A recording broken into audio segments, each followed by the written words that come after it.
El diagrama de la figura 1C muestra que un diodo está compuesto por dos partes separadas por una yuntura, también denominada barrera o unión. Los extremos están fabricados de germanio o silicio tipo P, germanio o silicio tipo N. El silicio utilizado para fabricar diodos se representa en forma cristalina, creado artificialmente en un laboratorio. Polarización directa. En la figura 3A el diodo está conectado con polarización directa y la corriente circula a través del diodo. Note que la dirección de la corriente convencional es en el sentido de la flecha. Recuerde que las cargas iguales se repelen en circuitos eléctricos y que por lo tanto el terminal negativo de la batería de la figura 3B repelerá los portadores de cargas negativas en el material tipo N, y ellos se mueven a través de la barrera hacia el terminal positivo de la batería. Los huecos son repelidos por el terminal positivo de la batería y también se mueven a través de la barrera. Si la tensión de la batería es menor que la tensión de la barrera, a través de la yuntura pasarán muy pocos portadores electrizados. Diodo ideal. El diodo ideal, aunque por su misma definición es inexistente, es muy útil para explicar cómo actúan los diodos en los circuitos. Cuando dicho diodo ideal tiene polarización directa, actúa como un cortocircuito con una resistencia de 0 ohms, como se muestra en la figura 4A. Debido a que un interruptor cerrado tiene también una resistencia de 0 ohms, el diodo ideal que tiene polarización negativa puede ser representado por un interruptor cerrado, como se muestra en la figura 4B. La resistencia directa de los diodos ideales siempre tiene un valor de 0 ohms. Polarización inversa. Si se invierte la batería como se muestra en la figura 5A, el diodo está inversamente polarizado. El diagrama de la figura 5B muestra que el terminal negativo de la batería está conectado al tipo P, que tiene los portadores positivos. Estos huecos o portadores positivos serán atraídos hacia el terminal negativo de la batería, alejado de la barrera. De manera similar, el terminal positivo de la batería atraerá los electrones negativos alejados de la barrera. A cada lado de la barrera se produce una región de rarefacción muy grande que no tiene portadores. Para que la corriente pueda fluir en cualquier circuito, deben haber presentes portadores electrizados. El diodo actúa como un resistor con resistencia de muy alto valor. Diodo ideal con polarización inversa. Los materiales que no tienen portadores tienen una resistencia muy alta. El diodo ideal con polarización inversa tiene una resistencia infinita y actúa como un circuito abierto, como se muestra en la figura 6A. Debido a que un interruptor abierto tiene resistencia infinita, el diodo ideal con polarización inversa puede ser considerado como un interruptor abierto, como se muestra en la figura 6B. La corriente inversa representada por IR es igual a 0 para un diodo ideal. Diodos reales.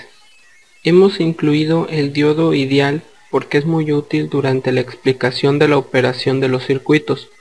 Por supuesto, usted también debe saber cómo difieren los diodos reales de los diodos ideales para poder analizar y localizar fallas en los circuitos. El diodo real de la figura 7A actúa como el resistor mostrado en la figura 7B. La resistencia se denomina resistencia directa y se representa por el símbolo RF. El valor de la resistencia directa puede ser calculado por medio de la ley de Ohm. El valor de la resistencia directa no es un valor único, sino que posee una amplia gama de valores. Cuando la tensión directa es muy pequeña, la resistencia directa es muy alta. Cuando la tensión directa es mayor que la gama de tensiones operativas normales de los diodos, la resistencia directa es menor que 100 ohms. Se utiliza una curva característica para mostrar la relación entre corriente y tensión directas. Curva característica de un diodo real. Para obtener una curva característica, el diodo es conectado en el circuito de prueba mostrado en la figura 8a. La corriente es medida con el amperímetro cuando es aumentado el valor de la fuente de tensión. También se mide la tensión directa a través del diodo.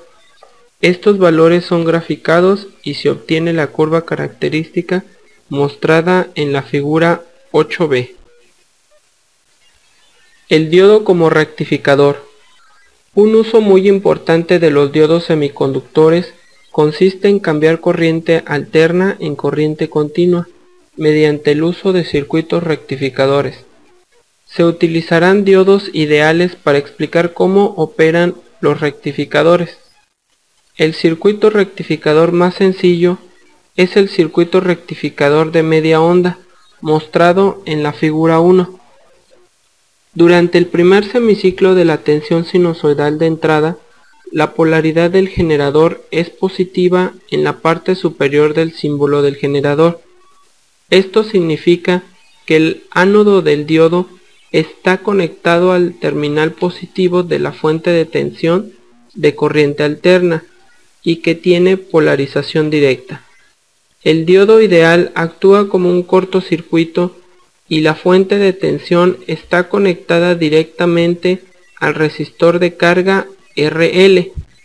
A través del resistor de carga aparece la forma de onda completa de la tensión de entrada, tal como la muestra el osciloscopio. Esto también significa que una corriente sinusoidal circula por el resistor de carga. Durante el siguiente semiciclo, la polaridad del generador cambia, como se muestra en la figura 2. La polaridad negativa está en el terminal superior y el diodo tiene el terminal negativo conectado a su ánodo. La polaridad negativa polariza inversamente al diodo y este actúa como un cortocircuito abierto, como se muestra en la figura 2, debido a que es un diodo ideal. La corriente es cero y no puede aparecer tensión a través del resistor de carga. El osciloscopio mostrará un espacio cuando la tensión sea cero, como se muestra en la forma de onda volt de la figura 2. La tensión de entrada del rectificador posee la forma de onda sinusoidal repetitiva mostrada en la figura 3a. Durante los semiciclos positivos, el diodo tiene polarización directa y está activado. Durante los semiciclos negativos, el diodo tiene polarización inversa y está desactivado. El diodo es primero activado y luego desactivado, y luego repite este ciclo como un interruptor que es activado y desactivado, ciclo tras ciclo. La salida exhibida por el osciloscopio es una serie de pulsos, como se muestra en la figura 3b.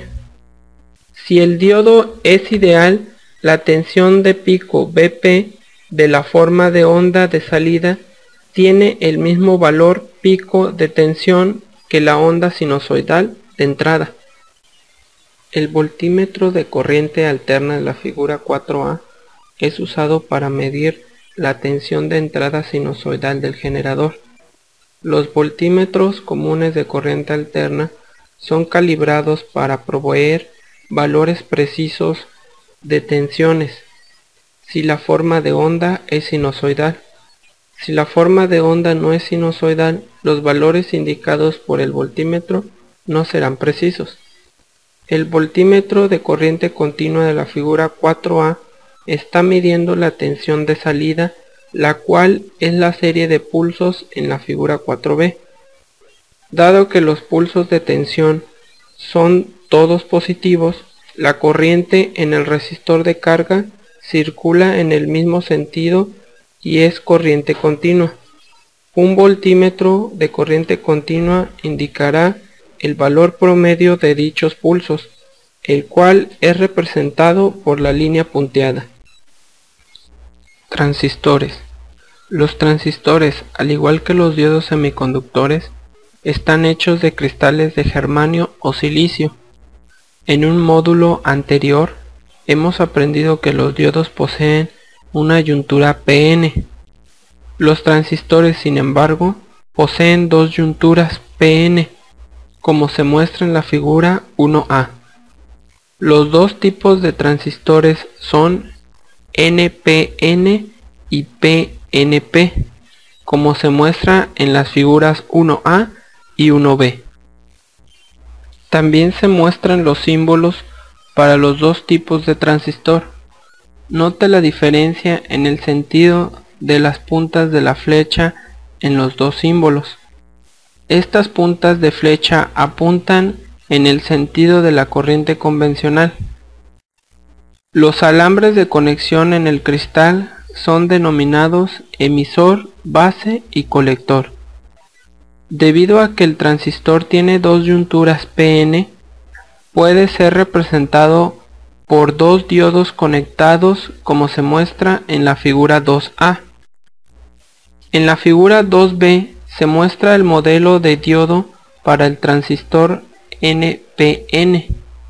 En este diagrama, así como en el diodo, el ánodo es material tipo P y el cátodo es material tipo N.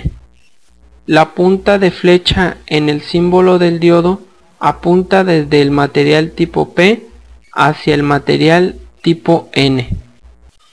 Zonas de funcionamiento del transistor bipolar. Zona activa directa. El transistor solo amplifica en esta zona y se comporta como una fuente de corriente constante controlada por la intensidad de base. Este parámetro lo suele proporcionar el fabricante, dándonos un máximo y un mínimo para la corriente de colector dada. Además de esto, suele presentar una variación acusada con la temperatura y con la corriente de colector, por lo que en principio no podemos conocer su valor. Algunos polímetros son capaces de medir este parámetro, pero esta medida hay que tomarla solamente como una indicación, ya que el polímetro mide este parámetro para un valor de corriente de colector distinta a la